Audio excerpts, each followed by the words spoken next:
G'day. This is Charlie, and I'm coming to you today with your daily dose of business tech inspiration. Topic number 262, the role of Google Analytics in understanding your website performance. We say Google Analytics because honestly, it's the easiest. Well, when I say the easiest, it's free.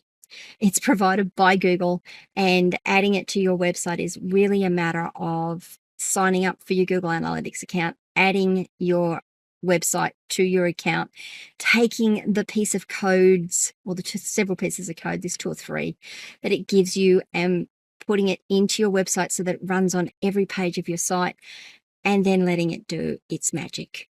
That's why we say Google Analytics. There are definitely other offers out there that do similar to this, maybe not in the same manner or give you the same reports anyway, but there are definitely other providers out there as well. So let's have a look at why Google Analytics is really important, or analytics in general is really important to understanding your website performance. It does several things. The first thing it does is help you track your visitor behavior. It will look at how visitors interact with your website. Now, it won't look at it, it will give you a report, and it will tell you things like which pages your visitors visited, how long they stayed on each page, and then on the visit in general, where they leave the site to go to, or where they leave the site from. And sometimes you can even get where they went to from that report, which is very useful.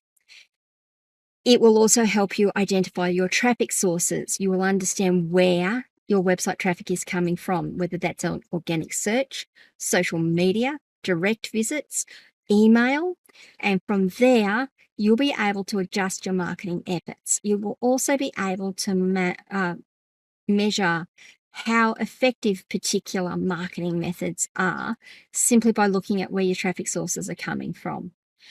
You can measure goals and conversions. So you can, when you set up a Google account or an analytics account, you can set up goals to track specific actions. It might be a form submission, so contact us.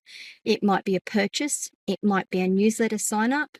It might be tweet something. You can, it's an endpoint on your website, basically. And then from there, you can measure your conversion rates. Because you've got a goal, what will then happen is analytics will do its magic and will say you had X number of visitors in, Y number of them did this thing that you were looking at for, your conversion rate is this. And then you can have a look and say, well, my efforts are working the way I want them to work, or no, they're not working that way. I need to improve them. So conversion rates, understanding what your goals and your conversion rates are, is really important.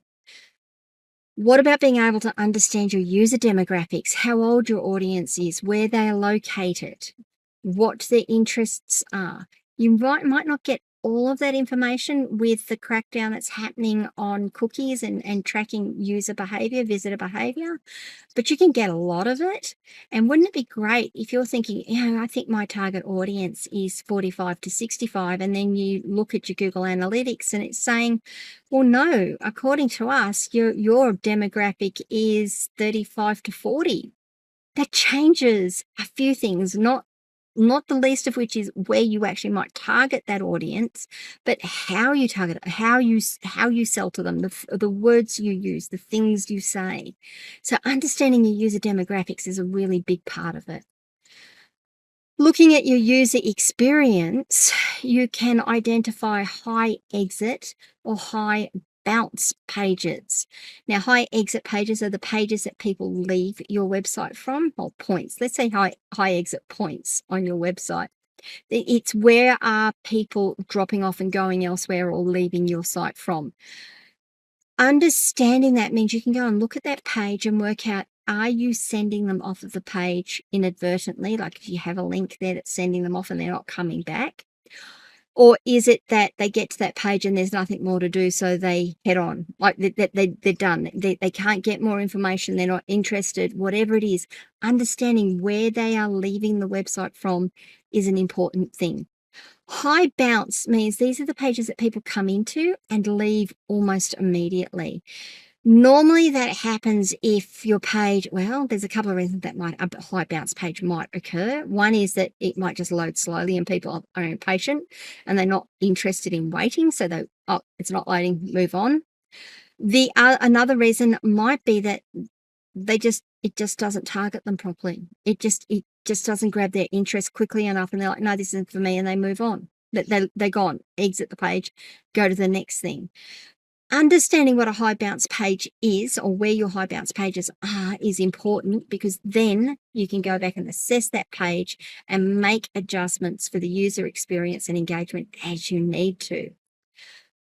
The last point I have, and it's certainly not the last thing you can get out of Google Analytics, but these are the important things for business, is tracking mobile versus desktop performance. Knowing how your website performs for mobile users versus how your website performs for desktop users is interesting, absolutely, but it could also be crucial if you're finding that you're getting better conversion rates on your desktop and not on your mobile.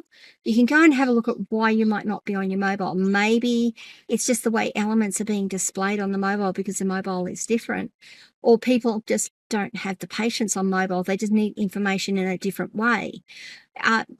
Understanding that is key, though, because you really want both mobile and desktop to perform equally as well, not equally as bad, I might add, but you want them to perform equally. And if one is not performing as well as the other, then you know you've got an issue that you need to address. So the idea of analytics is to give you data, and that's data that you can use to refine your user experience, your own content, the way things work, your marketing, your sales process, and take your business to the next level as a result of it. To sign up to Google Analytics, really, it's google.com/analytics, and you follow the bouncing ball from there. It might be a little confusing at times, and if you need some help, by all means, reach out. That's what our team does for people. Happy to help out as we can. Let me try that again. Sorry. Original thoughts. It's really interesting sometimes. What do you guys think? Have you used analytics? Do you use analytics? Was it useful? Was it not useful? What did I say here that you disagree with? What do you agree with? What questions have come up as a result of what I've said here today? I would love to know. Leave some comments wherever you are watching or listening to this video. Come across to our locals community, askcharlyleetham.locals.com. You can absolutely join the conversation there. You can send us a DM on our social media channels, or you can even start up a chat on our website and speak to us in real time. I'd love to hear from you. I'd love to hear your comments, your thoughts, your questions. Even if it's a disagreement, as long as it's mutually respectful, I am so happy to have those conversations, because that's where we learn. Please, if you can, like this video, subscribe to the channel, ring the notification bell so you find out when I drop more content, and I will see you all tomorrow for topic number 263, creating a user-friendly checkout process. That should be good. I'll see you all tomorrow. Bye, guys.